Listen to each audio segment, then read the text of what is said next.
Hello everyone, कैसे हैं आप सब। आई होप सब अच्छे होंगे, बढ़िया होंगे और अपनी पढ़ाई को कंटिन्यू कर रहे होंगे। ठीक है, आज हम चैप्टर जो हमारा केमिस्ट्री में चैप्टर नंबर 5 है, केमिकल बॉन्डिंग, उसके बारे में पढ़ेंगे। ठीक है, चैप्टर होता क्या है, केमिकल बॉन्ड्स कैसे बनते हैं, कोई भी दो एटम है, दो मॉलिक्यूल्स हैं, इनके बीच में जो बॉन्ड्स हैं वो कैसे बनते हैं, उन सब के बारे में पढ़ेंगे। सबसे पहला जो पॉइंट है वो हमारा है केमिकल बॉन्ड।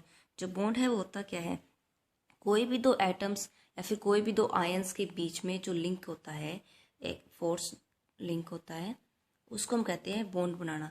कोई भी दो एटम होंगे या फिर मॉलिक्यूल्स होंगे, वो आपस में कनेक्ट होते हैं एक लिंक के थ्रू क्या है, कनेक्ट होते हैं एटम्स या फिर मॉलिक्यूल्स, जो फोर्स के थ्रू होते हैं, जो उस फोर्स को हम कहा जाता है केमिकल बॉन्ड। ठीक है, हम सबसे पहले जो केमिकल्स बॉन्ड है उनको देखते हैं, टाइप्स पढ़ेंगे।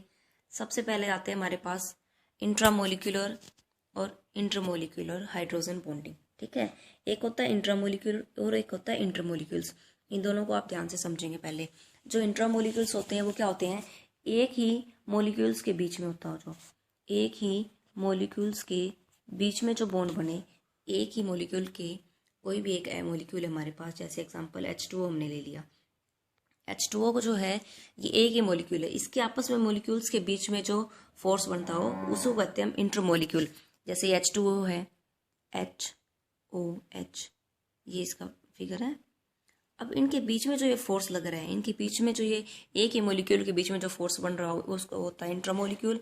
और इंटरमोलिक्यूल कौन सा होता है, जो दो मॉलिक्यूल्स के बीच में हो। ठीक है, दो मॉलिक्यूल, जैसे एक H2O ये हो गया और एक H2O ये हो गया। अब इन दोनों के बीच में जो फोर्स लगेगा, इन दोनों के बीच में जो फोर्स बन रहा है वो होता है इंटरमोलिक्यूलर। अगर एक ही एटम के एक ही मॉलिक्यूल से बीच में अगर फोर्स लग रहा होता है वो होता है हमारा इंट्रामोलिक्यूलर। ठीक है, अब जो है इंट्रामोलिक्यूल्स होता है वो क्या है, स्ट्रॉन्ग फोर्स होता है, और जो इंटरमोलिक्यूलर है वो क्या है, वीक फोर्स, वो होता है हमारा वीक फोर्स। अब जो इंट्रामोलिक्यूल्स है हमने पढ़ा, जैसे ये स्ट्रॉन्ग है, ये वीक फोर्स होता है, ये एक ही मॉलिक्यूल्स के बीच में होता है, ये दो मॉलिक्यूल्स के बीच में होता है। ठीक है, देखिए when hydrogen bonding occurs between two और मोर मॉलिक्यूल्स, दो या दो से ज़्यादा मॉलिक्यूल्स के बीच में जो हाइड्रोजन बॉन्ड बनता है वो होता है इंटरमोलिक्यूल। इनका जो मेल्टिंग और बॉइलिंग पॉइंट है कंपाउंड का इंक्रीज हो जाता है ड्यू टू मॉलिक्यूलर एसोसिएशन। ठीक है, बॉन्ड बनने पर इनका जो मेल्टिंग बॉइलिंग पॉइंट है वो इंक्रीज होता है। बट इन इंट्रामोलिक्यूल्स जो हाइड्रोजन बॉन्डिंग है वो एक ही मॉलिक्यूल्स के अंदर होती है, और मेल्टिंग और बॉइलिंग पॉइंट्स क्या हो जाता है, इस केस के अंदर डिक्रीज होना स्टार्ट हो जाता है। अब जो हमारा जो इंट्रामोलिक्यूल्स है इसके टाइप्स हैं, एक तो होता है आयोनिक बॉन्ड, ये बार देखिए आप इसको, एक होता है आयोनिक या फिर इसको हम बोल सकते हैं इलेक्ट्रोवैलेंट,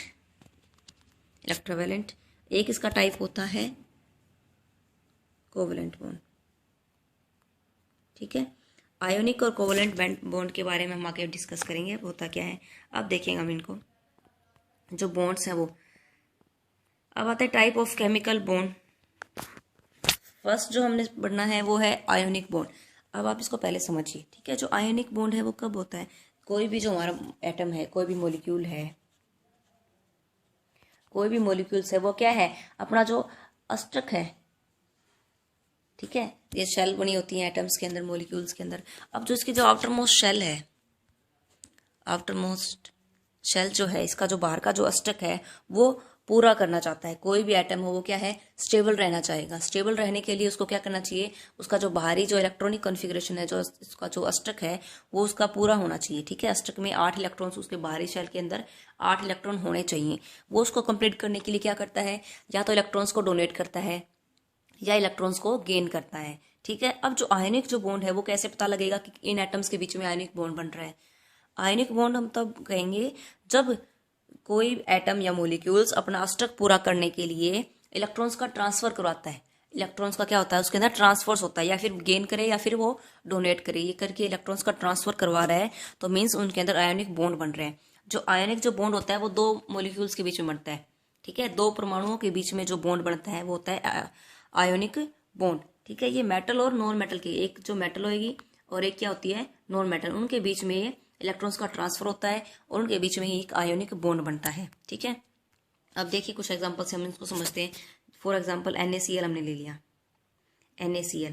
ठीक है, अब आपको पता है जो सोडियम उसका एटॉमिक नंबर क्या है, 11। क्लोरीन का एटॉमिक नंबर क्या है 17। अब इसकी इलेक्ट्रॉनिक कॉन्फ़िगरेशन क्या होगी, कैसे उसमें एटम्स आएंगे, पहले शेल के अंदर 2, फिर 8 और लास्ट में कितने बच गए 17 है तो 7 बच के लास्ट में। अब क्या है, जो कोई भी एटम है मॉलिक्यूल्स है वो अपना अष्टक पूरा करना चाहेगा। अब अष्टक पूरा की कमी है इसके अंदर, 7 इलेक्ट्रॉन्स है, कितने होने चाहिए 8, तो 1 की कमी है इसके अंदर।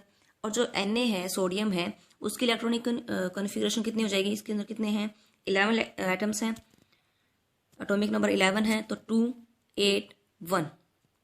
इसके अंदर क्या है, इसका जो अष्टक है वो पूरा नहीं है, इसका भी पूरा नहीं है। इसके अंदर है 287, इसके अंदर है 281, इसके अंदर एक की कमी है, इसके अंदर एक एक्स्ट्रा है। अगर ये एक इसको ट्रांसफर कर दे तो इसकी इलेक्ट्रॉनिक कॉन्फ़िगरेशन कंप्लीट हो जाएगी, इसका अष्टक पूरा हो जाएगा, जो 8 है वो अपना कंप्लीट कर लेगा अगर ये एक इसको ट्रांसफर कर देता है। अगर ये जो क्लोरीन है Cl है, अगर ये एक इलेक्ट्रॉन अपने आप गेन कर लेता है इधर से, उसका ट्रांसफर कर हो जाए, ये इसको गेन कर ले, तो ये क्या है, इसका अष्टक पूरा हो जाएगा। 7 के बजाय कितने हो जाएंगे, वो 8 हो जाएंगे। तो ऐसे जो इलेक्ट्रॉन्स का ट्रांसफर हो रहा है उनके बीच में जो बॉन्ड बनेगा वो होता है हमारा आयोनिक बॉन्ड। अब देखते हैं कैसे बनेगा आयोनिक बॉन्ड। अब Na था, NaCl, यहाँ का जो Na के पास जो एटम था 281, वो जो 1 जो एटम इलेक्ट्रॉन है वो इसको दे देगा क्लोरीन का। क्लोरीन के पास कितने थे 287, अब कितने हो जाएंगे, पूरा हो जाएगा, इसका अष्टक 288 हो जाएंगे। अब जो हमारा जो सोडियम था इसके अंदर कितने हैं 11 कॉन्फ़िगरेशन, 11 एटॉमिक नंबर है, तो इसके अंदर 11 ही प्रोटॉन है एंड 11 ही इलेक्ट्रॉन है। ठीक है, अब इसने एक इलेक्ट्रॉन क्लोरीन को ट्रांसफर करवा दिया, जो इसका इलेक्ट्रॉन है वो इसने क्लोरीन को ट्रांसफर कर दिया। तो क्लोरीन को ट्रांसफर कर दिया, अब इसके पास कितने बच गए 11 प्रोटॉन बच गए, 10 इलेक्ट्रॉन बच गए। अब 10 इलेक्ट्रॉन पे होते हैं नेगेटिव चार्ज। अब अमाउंट किसकी ज्यादा, इलेक्ट्रॉन ज्यादा है प्रोटॉन ज्यादा है, प्रोटॉन होते हैं पॉजिटिव के अंदर, तो Na के ऊपर कौन सा चार्ज लग जाएगा, Na पॉजिटिव, क्या लग जाएगा, Na पॉजिटिव लग जाएगा। ठीक है, और जो क्लोरीन था वैसे ही उसके ऊपर क्लोरीन क्या, इसने इलेक्ट्रॉन को क्या किया है, गेन किया है, उसके अंदर नेगेटिव चार्ज लग जाएगा। ठीक है, आप समझिए, जो भी एटम, जो भी मॉलिक्यूल गेन करता है उसके ऊपर लग जाता है नेगेटिव चार्ज, जो इलेक्ट्रॉन को क्या करता है, डोनेट करता है, डोनेट करेगा तो पॉजिटिव, और अगर वो इलेक्ट्रॉन्स को क्या करता है, गेन करेगा तो उसके ऊपर लग जाता है नेगेटिव चार्ज। इसीलिए जो NaCl होता है वो इस फॉर्म के अंदर होता है, Na पॉजिटिव Cl नेगेटिव, इसको ऐसे लिखा जाता है। क्यों, क्योंकि जो सोडियम है इसने इलेक्ट्रॉन्स को डोनेट किया है, इसके लिए इसके ऊपर पॉजिटिव चार्ज है। जो क्लोरीन है उसने एक इलेक्ट्रॉन को गेन किया है, इसीलिए क्लोरीन के ऊपर नेगेटिव चार्ज है। और NaCl के बीच में बॉन्ड कौन सा है, आयोनिक बॉन्ड। कौन सा बॉन्ड है, आयोनिक बॉन्ड। तो आप समझ आ गए आयोनिक बॉन्ड क्यों है इसके अंदर, क्योंकि जो कोई भी एटम या मॉलिक्यूल अपना अष्टक पूरा करने के लिए इलेक्ट्रॉन्स का ट्रांसफर करवाता हो, इलेक्ट्रॉन्स के ट्रांसफर के कारण ही उसका अष्टक पूरा हो रहा हो, तो वो आयोनिक बॉन्ड होते हैं। ठीक है, आयोनिक बॉन्ड कहाँ होता है, दो परमाणुओं के बीच में होता है, दो परमाणु के मध्य में जो बॉन्ड बने वो होता है हमारा आयोनिक बॉन्ड। एग्जाम्पल से भी मैंने आपको बता दिया है। अब देखिए, आप जो Na जो पॉजिटिव है, पहले सोडियम के ऊपर कोई चार्ज नहीं था, अब उसने इलेक्ट्रॉन को डोनेट कर दिया तो उसके ऊपर चार्ज आ गया Na पॉजिटिव। अब इस फॉर्म को हम बोलते हैं आयन। किसी भी एटम्स के ऊपर, किसी भी मॉलिक्यूल के ऊपर अगर कोई भी चार्ज लगा होता है तो उसको वो आयन की फॉर्म में आ जाता है, फिर हम उसको आयन पढ़ते हैं। ठीक है, आयन। तो Na पॉजिटिव इसीलिए है क्योंकि उसने इलेक्ट्रॉन्स को डोनेट किया है, Cl नेगेटिव इसलिए है उसने क्लोरीन का जो एटम है सोडियम से उसको गेन किया है। ठीक है, अब देखते हैं क्या लिखा हुआ है। Bond formed by transfer one और मोर इलेक्ट्रॉन, एक या एक से ज्यादा जो इलेक्ट्रॉन्स का ट्रांसफर हो रहा हो, ट्रांसफर होने से जो बॉन्ड बनता है वो होता है आयोनिक बॉन्ड। एग्जांपल NaCl का मैंने आपको अच्छे से समझा दिया, वैसे MgCl का है। फॉर्म्स बिटवीन मेटल और नॉन मेटल, जो आयोनिक जो बॉन्ड होता है वो मेटल और नॉन मेटल के बीच में बनता है। ठीक है, मेटल के पास क्या है, एक्स्ट्रा इलेक्ट्रॉन्स होंगे अष्टक पूरा करने के लिए, इसके पास कमी होगी एक इलेक्ट्रॉन की, एक या दो से ज्यादा इलेक्ट्रॉन्स की कमी होती है तो वो उसको ये डोनेट कर देता है। सो जो आयनिक जो बॉन्ड है हमारा वो क्या बनेगा, मेटल और नॉन मेटल के मध्य ही बनता है। ठीक है, समझ आ गया आपको। अब बढ़ता है जो आयनिक जो कंपाउंड, उनकी प्रॉपर्टीज क्या क्या होंगी, क्या क्या प्रॉपर्टीज है उनकी। इनका सबका क्या है, मेल्टिंग पॉइंट और बॉइलिंग पॉइंट क्या है, हाई होता है। ये गुड कंडक्टर होते हैं हीट और इलेक्ट्रिसिटी के, जो हीट है इलेक्ट्रिसिटी है क्या है, ये गुड कंडक्टर होते हैं। Bad conductor of electricity in solid state, अगर ये सॉलिड स्टेट के अंदर है, कौन सी स्टेट, अगर ये सॉलिड स्टेट के अंदर है तो ये बैड कंडक्टर हो जाते हैं हीट और इलेक्ट्रिसिटी के। अदर फॉर्म के अंदर ये क्या है, good conductor of heat and electricity. Are soluble in water, water के अंदर क्या है, ये सोल्यूबल भी है, पानी के अंदर घुलनशील है। ठीक है, नेक्स्ट जो हमारा जो टाइप आता है वो होता है हमारा कोवलेंट बॉन्ड। ठीक है, कोवलेंट बॉन्ड, इसको हम सहसंयोजी ऐसा है संयोजी बॉन्ड, इसको हम बोलते हैं हिंदी में। अब ये जो कोवेलेंट बॉन्ड है वो कब बनता है, जो इलेक्ट्रॉन की शेयरिंग से बने, जो इलेक्ट्रॉन की शेयरिंग से जो बॉन्ड बने वो होता है हमारा कोवेलेंट बॉन्ड। इसका एग्जांपल है HCl। ठीक है, एग्जांपल्स देखिए आप एक बार अच्छे से। HCl के अंदर क्या है, क्लोरीन का एटॉमिक नंबर 17। कॉन्फ़िगरेशन कैसे बनेगी, लास्ट में कितने आइटम आएंगे, 7, 2 8 7। हाइड्रोजन का एटॉमिक नंबर क्या है, एक ही है, तो इसके अंदर कितना है, एक ही आइटम इसके अंदर प्रेजेंट है, एक इलेक्ट्रॉन प्रेजेंट है, तो H के ऊपर एक ये आइटम है। और क्लोरीन की कितने हैं, बाहर वाले आउटर मोस्ट शेल के अंदर कितने इलेक्ट्रॉन प्रेजेंट है, 7, तो 1 2 3 4 5 6 7। अब इसके अंदर एक हाइड्रोजन चाहता है कि उसके अंदर एक इलेक्ट्रॉन आ जाए, उसके पास इलेक्ट्रॉन आ जाए, तो क्या है, उसके पास 2 एटम हो जाए, तो ये क्या है, स्टेबल हो जाए। क्लोरीन चाहता है कि उसके पास 7 इलेक्ट्रॉन है आउटर मोस्ट शेल के अंदर, उसके पास भी एक इलेक्ट्रॉन हो जाए, तो ये भी क्या है, स्टेबल फॉर्म के अंदर आ जाए, ये भी क्या है हमारा, स्टेबल हो जाए। तो दोनों के पास एक एक इलेक्ट्रॉन्स की कमी है, दोनों एक एक इलेक्ट्रॉन्स को चाहते हैं। तो अब कोवेलेंट जो बॉन्ड है उसके अंदर क्या आता है, सिर्फ इलेक्ट्रॉन की शेयरिंग होती है। जो हमारा आयोनिक जो बॉन्ड था उसके अंदर क्या था, इलेक्ट्रॉन्स का ट्रांसफर हो रहा था, इलेक्ट्रॉन्स का ट्रांसफर हो रहा था। और हमारा जो कोवेलेंट बॉन्ड है इसके अंदर होती है इलेक्ट्रॉन की शेयरिंग, मीन्स इलेक्ट्रॉन को शेयर करना है, उसको पूरा डोनेट नहीं करना है, ना ही गेन करना है, ओनली शेयरिंग इसके अंदर होती है, वो होता है हमारा कोवेलेंट बॉन्ड। अब हाइड्रोजन के अंदर एक इलेक्ट्रॉन की कमी है, क्लोरीन भी चाहता है कि उसका आउटर मोस्ट शेल उसके अंदर एक इलेक्ट्रॉन आ जाए, तो वो क्या है, स्टेबल हो जाए। इसीलिए आपस में इलेक्ट्रॉन्स को क्या करते हैं, शेयर करते हैं। ठीक है, हाइड्रोजन के पास एक इलेक्ट्रॉन है, क्लोरीन के पास 7 है, 1 2 3 4 5 6 7। अब ये क्या करेंगे, आपस में इलेक्ट्रॉन्स को क्या कर लेंगे, शेयर कर लेंगे। ठीक है, एक हाइड्रोजन का एक क्लोरीन का एटम मिलके आपस में क्या कर लेंगे, अब ये शेयर कर लेंगे, तो इनके बीच में एक बॉन्ड बन जाएगा, सिंगल बॉन्ड। ठीक है, HCl बन जाता है। अगर एक इलेक्ट्रॉन की शेयरिंग हो रही है तो वो सिंगल होता है, अगर 2 इलेक्ट्रॉन की शेयरिंग हो रही है तो वो डबल बॉन्ड बनता है, अगर 3 इलेक्ट्रॉन की शेयरिंग हो रही है तो वो ट्रिपल कोवेलेंट बॉन्ड बनता है। ठीक है, एग्जांपल समझ में आ गया HCl का। एक एग्जांपल होता है, आपने देखा हुआ H2N2, H2N2O2। आप देखा हो जो नाइट्रोजन है वो क्या है, फ्री स्टेट के अंदर नहीं मिलती। हमारा जो एटमॉस्फेयर है, एनवायरनमेंट, उसके अंदर जो नाइट्रोजन है वो कभी भी कहीं भी फ्री स्टेट के अंदर नहीं मिलती, क्योंकि उसके पास क्या है, N2, 2 नाइट्रोजन बॉन्ड से वो मिलकर बनी हुई होती है, वो फ्री स्टेट के अंदर नहीं मिलती। नाइट्रोजन एटॉमिक नंबर कितना होता है, 7, तो कैसे क्लासिफाई होगा, 2 और 5। अब इसके पास कितने, 5 इलेक्ट्रॉन है, इसके पास 3 इलेक्ट्रॉन की कमी है। आपने बाहर अष्टक पूरा करने के लिए 8 इलेक्ट्रॉन्स कंप्लीट करने के लिए उसके पास क्या है, 3 इलेक्ट्रॉन्स की कमी है।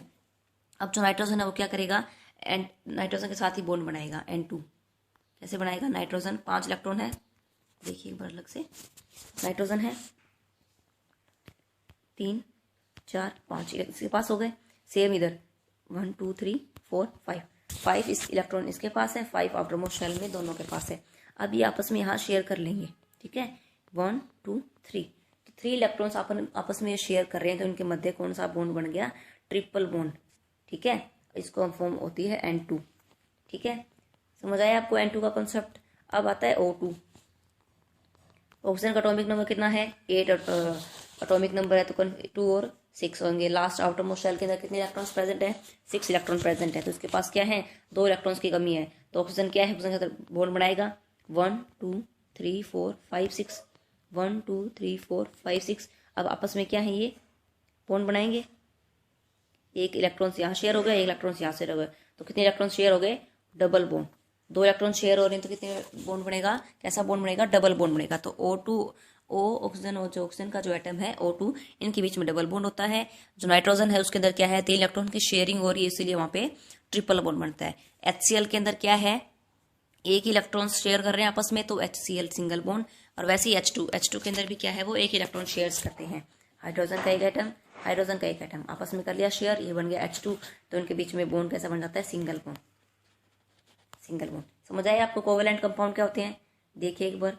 Chemical bond formed by sharing of electrons between 2 atom, 2 atom के बीच में इलेक्ट्रॉन्स का शेयर होना, वो होता है हमारा covalent bond. Forms between non metal, ये नॉन मेटल अधातुओं के बीच में होते हैं, यहाँ भी नॉन मेटल, यहाँ भी नॉन मेटल, 2 अधातुओं के बीच में जो बॉन्ड बनता है वो होता है कोवेलेंट बॉन्ड। और जो शेयरिंग ऑफ इलेक्ट्रॉन से बने वो कोवेलेंट बॉन्ड, 2 एटम के बीच में। एग्जाम्पल H2Cl2 NH3, ये सारा मैंने आपको समझा दिया है। O2 Cl क्लोरीन, क्लोरीन के बीच में भी क्या है, सिंगल बॉन्ड बनता है। ठीक है, जो क्लोरीन है, ये जो क्लोरीन हो गया, ये क्लोरीन हो गई, तो क्लोरीन का आउटर मोस्ट शेल के अंदर कितने इलेक्ट्रॉन होते हैं, 7 1 2 3 4 5 6 7, 1 2 3 4 5 6 7। अब एक इलेक्ट्रॉन्स की कमी है तो आपस में शेयर कर लेंगे क्लोरीन के एटम, इनके बीच में बॉन्ड बन जाएगा सिंगल बॉन्ड। क्लोरीन क्लोरीन का कैसा बॉन्ड बनेगा? Single bond. ठीक है, समझ आया आपको? अब आते हैं कोवलेंट के 3 टाइप, जो मैंने आपको एग्जांपल्स देकर यही समझा दी थी, क्लियर हो गए होंगे आपको। फर्स्ट है single covalent bond, double covalent bond, triple covalent bond. ये तीनों बॉन्ड को एग्जांपल्स भी मैंने आपको दे दिए। ट्रिपल का एग्जांपल क्या था हमारा? N2 का। डबल का एग्जांपल क्या है हमारा? O2 ऑक्सीजन का हमने बता दिया। सिंगल में क्लोरीन का हो गया, हाइड्रोजन हो गया, HCl हो गया। ये सारे सिंगल कोवलेंट बॉन्ड के हमारे एग्जाम्पल है। अब कोवलेंट कंपाउंड्स की प्रॉपर्टीज क्या है? ये बैड कंडक्टर होते हैं हीट और इलेक्ट्रिसिटी के। इनका बॉइलिंग और मेल्टिंग पॉइंट्स भी क्या है? काफी कम होता है, लो होता है। और ये जनरली इनसोल्युबल इन वाटर, पानी के अंदर घुलनशील नहीं होती ये। ठीक है, जो आयनिक कंपाउंड थे वो घुलनशील थे, ये घुलनशील नहीं होते। ठीक है, कोऑर्डिनेट बॉन्ड और हाइड्रोजन बॉन्ड ये पढ़ते हैं। हाइड्रोजन बॉन्ड क्या होता है? When hydrogen bond is present between two most electronegative atoms, जैसे नाइट्रोजन, ऑक्सीजन, फ्लोरीन, ये क्या है? इलेक्ट्रोनेगेटिव्स हैं। हाइड्रोजन बॉन्ड उन्हीं दो मोस्ट जो आपस में क्या हो, इलेक्ट्रोनेगेटिव जो एटम्स होते हैं उनके बीच में प्रेजेंट होता है हाइड्रोजन बॉन्ड। अगर वहां पे प्रेजेंट होता है वो hydrogen bond, it is bonded to one electronegative elements by covalent bond and other by a weak force of attraction. आपस में बॉन्ड कैसे होते हैं? इनके बीच में क्या है? एक इलेक्ट्रोनेगेटिव एलिमेंट्स होता है, कोवलेंट बॉन्ड के थ्रू अटैच होते हैं। कोवलेंट बॉन्ड मैंने अभी बताया, आपको पढ़ाया है ना, बताया इसको कोवलेंट बॉन्ड होता है वो। एक दूसरा कैसे होगा? वीक फोर्स ऑफ अट्रैक्शन उनके बीच में होता है, वीक फोर्स ऑफ अट्रैक्शन, वो हमारा होगा हाइड्रोजन बॉन्ड। अब फैक्ट क्या दिया हुआ है? H2O is liquid due to hydrogen bond. जो H2O है, जो वाटर है, वो लिक्विड फॉर्म के अंदर है। किसकी वजह से? हाइड्रोजन, क्योंकि उनके मध्य कौन सा है? हाइड्रोजन बॉन्ड है। कौन सा बॉन्ड है? हाइड्रोजन बॉन्ड है, इसलिए वो क्या है? लिक्विड फॉर्म के अंदर। इंट्रामोलिक्यूल और इंटरमोलिक्यूल मैंने आपको समझा देती है। अब हमारा है कोऑर्डिनेट बॉन्ड। कोऑर्डिनेट बॉन्ड क्या है? One atom donate electron to other atom. अगर एक एटम दूसरे एटम को इलेक्ट्रॉन्स क्या कर रहा है? डोनेट कर रहा है। ठीक है, डोनेट करता है तो वो होता है उनके बीच में, मतलब वो बॉन्ड बना रहे हैं, कोऑर्डिनेट बॉन्ड उनके मध्य बन रहा है। डिनोटेड बाय एन एरो, इनके बीच में क्या है? एरो से बनेगा ये।